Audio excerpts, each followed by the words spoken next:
Bonsoir et merci de recevoir le 19h45 de la télévision La Bari de ce vendredi 23 février 2024. L'information du jour, c'est le point de presse animé il y a quelques instants par le gouverneur de la région de Niamey, le général de brigade Asuman Abdou Harouna, qui s'est prononcé sur la découverte de 2 caches d'armes, munitions et accessoires d'armes de guerre faites dans des locaux jadis habités par les forces françaises à Niamey. C'est avec Adamou Soumana et Ibrahim Abdou. C'est en présence des membres du Conseil régional pour la sécurité que le premier responsable de la région de Niamey fait la présente sortie médiatique afin d'éclairer la population sur une découverte dans la capitale nigérienne. Ainsi, d'entrée du jeu, le gouverneur a fait la genèse des péripéties ayant conduit à la rupture de la coopération militaire avec la France coloniale avant de s'appesantir sur la découverte réalisée du 19 au 20 février à Niamey. Les forces de défense et de sécurité et les agents de renseignement ont saisi dans la ville de Niamey, plus précisément dans les quartiers Plateau et Tchangarey, une importante quantité d'armes, de munitions et d'accessoires de guerre. Cette découverte de matériel de guerre dans ces villas, anciennement occupées par les militaires des forces françaises et par les agents du projet Cap Sahel, prouve à suffisance que les faux amis du Niger n'ont jamais renoncé à leur sinistre projet de déstabiliser notre pays. Au niveau du siège de Cap Sahel, des saisies d'armes et de munitions. Il s'agit pour ce siège de 20 fusils d'assaut de calibre 5,56 mm, 25 pistolets automatiques de 9 mm. Au niveau des munitions, nous avons un total général de 149 323 cartouches dans une villa au quartier Tchangarey, anciennement occupée par les militaires et anciens militaires de Cap Sahel. Il a été trouvé 2 coups complets de roquettes de 84 mm, un coup complet de roquettes de 66 mm, 2 pistolets automatiques de calibre 9 mm, 42 grenades fumigènes à main, 37 grenades à main offensives, 25 kg d'explosifs plastiques, soit 50 pains de 500 grammes chacun, 4 artifices éclairants, 11 rouleaux de 15 mètres chacun de mèches lentes, soit un total de 165 mètres de mèches lentes, un rouleau entamé de cordeaux détonnants. En accessoire, un petit drone, 2 détecteurs de métaux, divers effets et équipements militaires, un cachet de l'ambassade de France. Occasion pour le général de brigade Asuman Abdou Harouna d'appeler la population à plus de vigilance et de coopération avec les forces de défense et de sécurité. En renouvelant mes remerciements et mes encouragements aux forces de défense et de sécurité, j'appelle les populations de la région de Niamey à redoubler de vigilance et à collaborer davantage avec leurs forces de défense et de sécurité. Le peuple nigérien est prêt, debout à résister à toute forme d'attaque, qu'elle soit physique ou verbale. Messieurs, notre souveraineté, elle n'est pas négociable. Notre choix souverain, il est irréversible. Nous saurons résister à toute forme de déstabilisation, d'où qu'elle vienne. qu'Allah, le Tout-Puissant, assiste davantage le peuple du Niger en particulier et ceux du Sahel en général contre les forces du mal. Notons enfin que cette trouvaille prouve à suffisance le dessein macabre des impérialistes et néocolonialistes contre le pays d'Abdourahmane Tchani. Alors prions et prions encore et encore pour nos forces de défense et de sécurité, pour le pays et son peuple. Les chefs d'État et de gouvernement de la communauté économique des États de l'Afrique de l'Ouest, CEDEAO, vont tenir une session extraordinaire demain samedi à Abuja, au Nigeria. Ce sommet pourrait voir la levée des sanctions illégales, illégitimes, injustes et inhumaines infligées au Niger, selon en tout cas plusieurs sources non officielles. En attendant, qu'en pensent les Nigériens? La rédaction de la télévision Labari a tendu le micro à quelques citoyens et voici ce qu'ils en pensent. Moi, personnellement, je n'aurai pas des attentes à faire, mais je pense que si les autorités compétentes qui vont assister peuvent voir mes conseils. C'est de dire que d'abord de créer les conditions pour que la CEDEAO prenne simplement et purement acte de notre décision. Parce que la décision qui a été prise ne peut pas avoir d'effet rétroactif. Ça ne vise que pour l'avenir, donc nous on n'a que l'avenir à viser. Maintenant peut-être s'ils veulent des allègements sans collaboration, sans convention, ils peuvent par allègement les ouvrir les frontières et pour qu'ils puissent venir s'installer, mais à condition que le principe fondamental pour lequel on a quitté la CEDEAO, le respect de la souveraineté et de l'intégrité du Niger soit assuré. C'est ça la raison.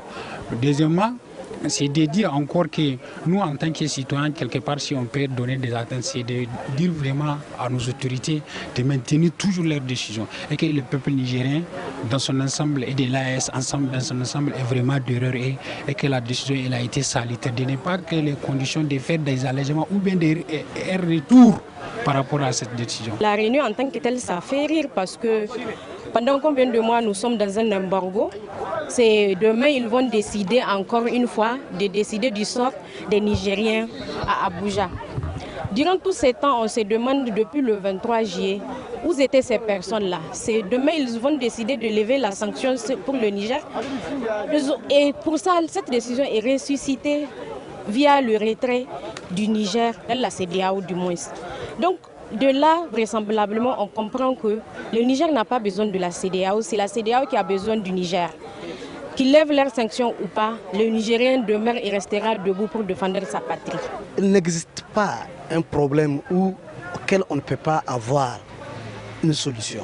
C'est ce qu'on attend souhaiter jusqu'à ce que la CEDEAO a poussé nos autorités à prendre une décision qui va à l'encontre de l'intérêt de la CEDEAO et l'intérêt général.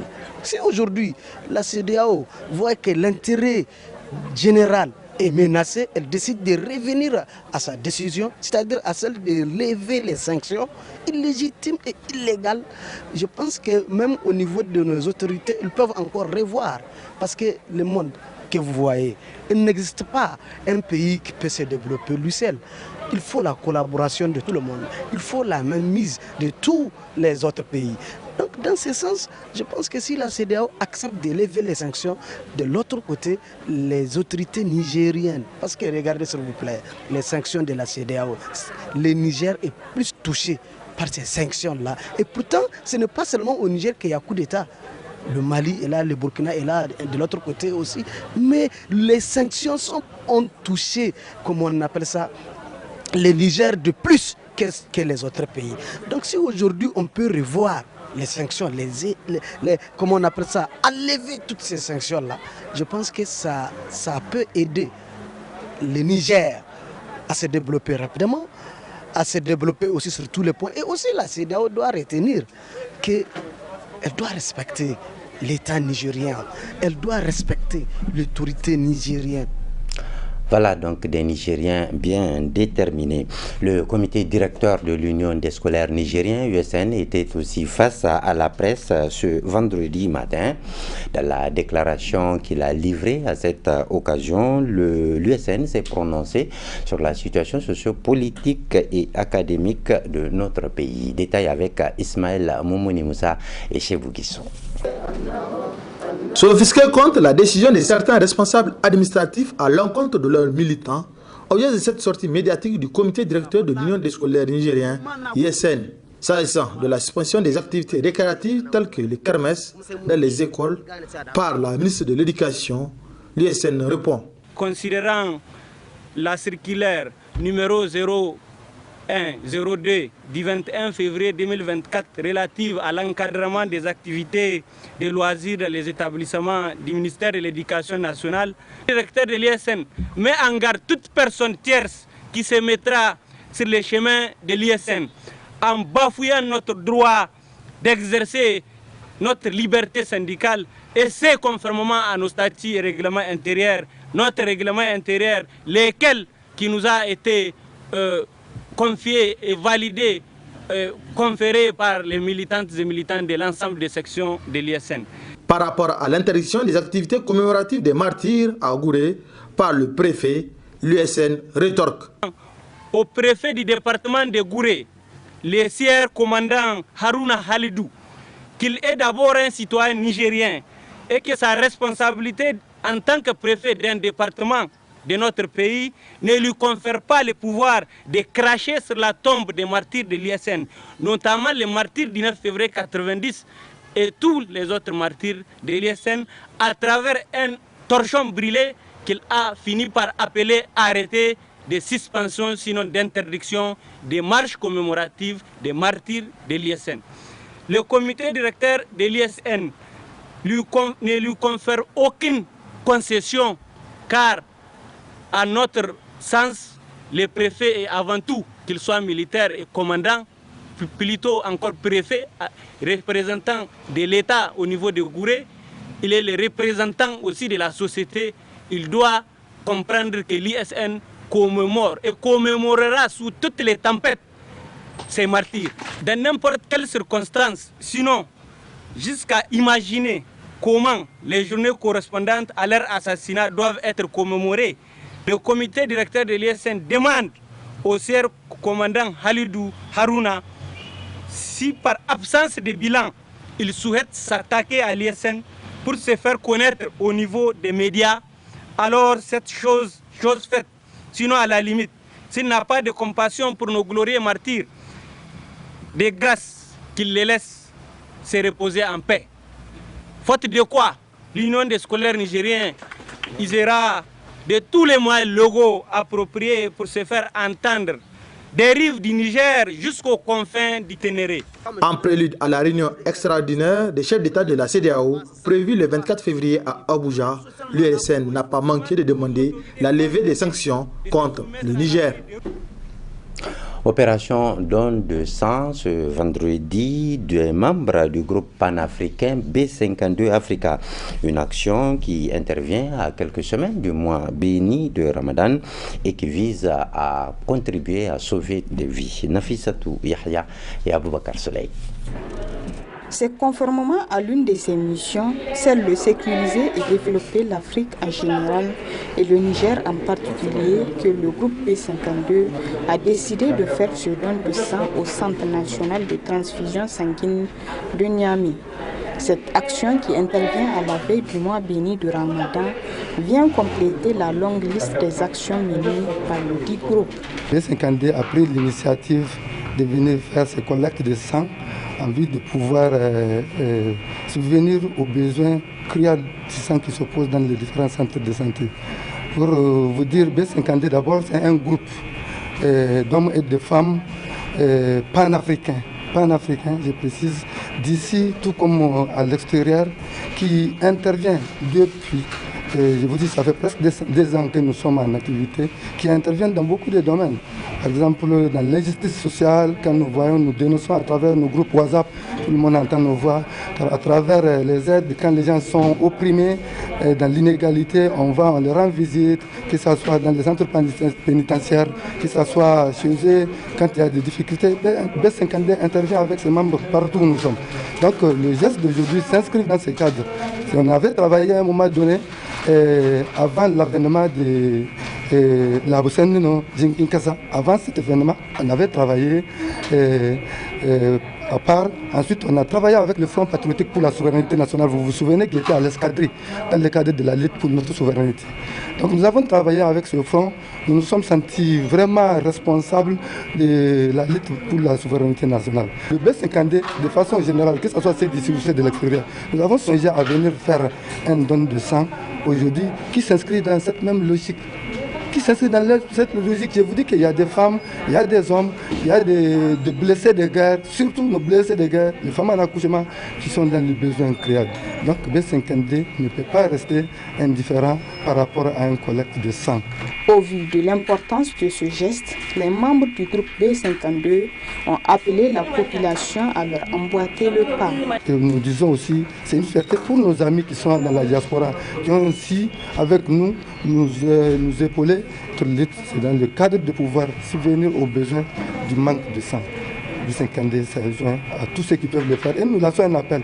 Nous lançons un appel pressant à tous les Nigériens, à tous les patriotes, à tous les panafricains du monde, de se joindre à nous pour faire ces gestes-là, afin que d'autres vies soient sauvées. Parce que donner le sang, c'est sauver aussi. Créé en 2022 par des Nigériens de tous bords, du national aussi bien de l'international, dans le cadre d'apporter leur pierre à l'édifice de la nation, le B52 aspire à faire de l'Afrique une référence sur la chaîne mondiale. Ce groupe est représenté dans 7 pays, à savoir le Niger, la Côte d'Ivoire, le Bénin, le Nigeria, la Libye et le Togo. C'est la fin de ce journal qui vous sera rediffusé tout à l'heure à 22h45. Restez à l'écoute de la télévision La Bari à 21h30 précise. Ce sera votre émission débat Contour. Contour aujourd'hui qui pose sur la table la question du recouvrement des biens spoliés à l'État à travers la commission de lutte contre la délinquance économique, financière et fiscale COLDEF qui, il y a quelques jours, a annoncé avoir recouvré 15 milliards. Nous parlerons également de la polémique entre la COLDEF et le Samana. Restez donc avec nous jusqu'à 21h30.